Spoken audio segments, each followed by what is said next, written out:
Hello everyone, welcome again. If you're watching this, I imagine you need some quick help to solve some app or website issues. So, let's start. Today, we're going to see how to fix Snapchat not showing chats. If our Snapchat app is having problems in the chat, we can try the following solutions. First, we can check our internet connection. Ensure that our Wi-Fi network is functioning correctly, and then try again. If we notice that Wi-Fi is the issue, we can switch to mobile data and attempt to access the app again.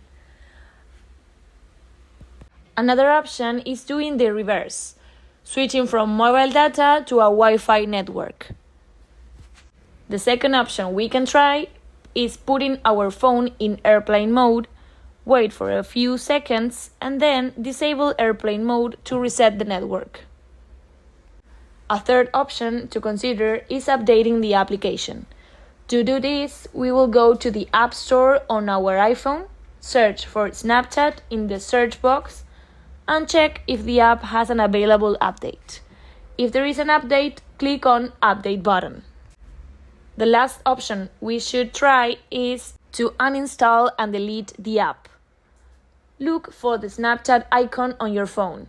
Press and hold it, then tap on delete, and then go back to the App Store to download the app again and see if the problem is resolved.